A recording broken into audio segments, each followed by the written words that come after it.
gudoomiyaha gobolka banaadir ahna duqa magaalada muqdisho mudane cumar maxamuud maxamed cumar filish ayaa maanta xariga ka jaray garoonka lagu ciyaaro kubadda cagta ee ku yaala degmada Kaaraan kaas oo lagu magacaabo Qoob Dooro. munaasabada xarig jarka waxaa kasoo qayb galay qaybaha kala duwan ee bulshada reer Kaaraan iyo gudoomiyaha degmada Kaaraan iyo mas'uuliyiin ka socotay maamulka isboortiga gobolka banaadir. ugu horreyn waxaa hadal ka qaatay gudoomiyaha isboortiga gobolka banaadir Xasan Aadan Yebro Wiish waxaana ka sheekeeyay muhiimadda ay u leedahay kan isboorti ahaan furitaanka garoonkan Qoob Dooro ee magaalada muqdisho. waxaa mar kale ku faraxsannahay inaan maanta goobjoog ka nahay gudoomiyaha gobolka handaq magaalada muqdisho oo goobjoog nagala yahay garoonkii degmada Kaaraan ee Qoob Dooro oo wajigiisa koowaad soo gabagaboobay sida la socotaan maamulka gobolka banaadir ugu horeeyay gudoomiyaha gobolka handaq magaalada muqdisho sidoo hore ugu ballan qaaday in dhalinyarada iyo sportska maamulka gobolka banaadir uu dhaxda u xirto horumarkeedana uu ka shaqeeyo garoomana loo dhisi doono hadduu Ilaahay yiraahdo degmooyinka gobolka banaadir waa qayb ka mid ah ballanqaadkii uu ballan qaaday gudoomiyaha gobolka handaq magaalada muqdisho sida u jeedaan garoonka biliciisa iyo qurxiisa aad iyo aad ayuu isku bedelay feeskii koowaadna wuu soo dhamaaday maamulka gobolka banaadirna wuxuu diyaar u yahay feeska labaad inuu asagana sameyn doono hadduu Ilaahay yiraahdo koleyba gudoomiyaha nala joogo arrimahaas ka hadli doono hadduu Ilaahay yiraahdo waxaa garoonkan looga faa'iideysan karaa maadaama magaalada muqdisho ay aad iyo aad ugu yar yihiin garoomada kalena kii istaadi muqdisho istaadiyo engineer Yariso iyo kan jaamacadahana ay ka kala socdaan ciyaaro kala duwan ee horyaalka xiriirka Soomaaliya kala duwan xiriirka Soomaaliya kubadda cagta waqtigana aad ugu yar yahay in tartan badan lagu qabto garoonkan wuxuu saaciidayaa in lagu qabto tartanka dugsiyada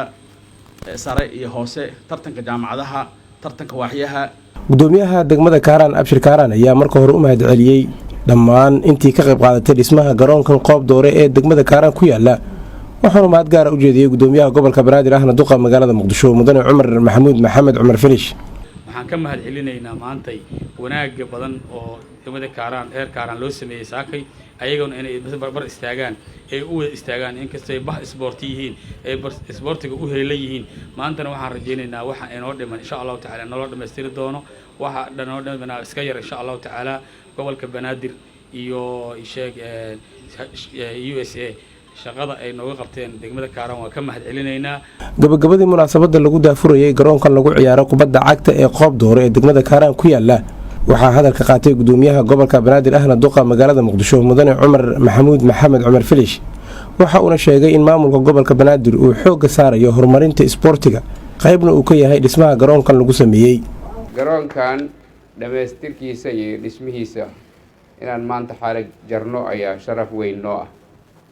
waa Ilaahay maadiis dadaal dheer kadib waxaa noo suura gashay garoonkii inaan dhameystirno qaybtii koowaad uu yahay garoon si buuxda hadda u martigelin karaa kulanada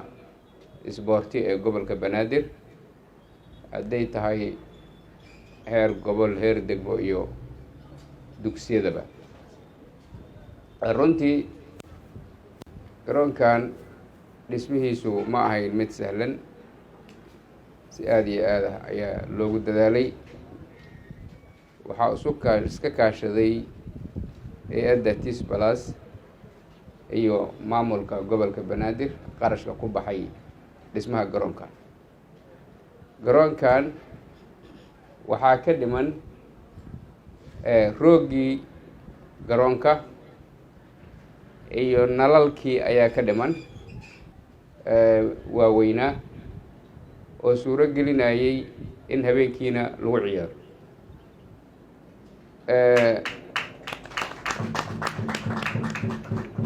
waxyaabahaas dhiman iyadana haddii intaan loo qabtay reer Kaaraan waa hubaa inay kaalintooda qaadanayaan. marka degmada Kaaraan dadweynaheeda bahdeeda isboorti maamulkeeda iyo maamulka gobolka banaadir ayaa iska kaashan doona qaybta hartay insha Allah taala. garoonkan wuxuu ka mid yahay garoonada waaweyn fadhikutiriska ah ee ay leedahay magaalada muqdisho. Runtii garoonkan wuxuu ahaa garoon soo saara dhalinyaro badan oo ciyaartooy ah, horaa loogu ciyaari jiray, laakiin ma ahayn garoon horumarsan oo sida hadda uu u yaalay ma ahayn. waxaa nasiib wanaaga markaa inuu maanta dhammaystiran yahay qaybtii koowaad ee garoonka, ay ka dhiman tahay bilicdii iyo roogii. taasna ayadana waa rajaynaya inaan ka howlgallo oo mar dhow ay noo gabagabowdo haddii aan ibraahim xaaji yuusuf, warbaahinta codka caasimadda magaalada muqdisho.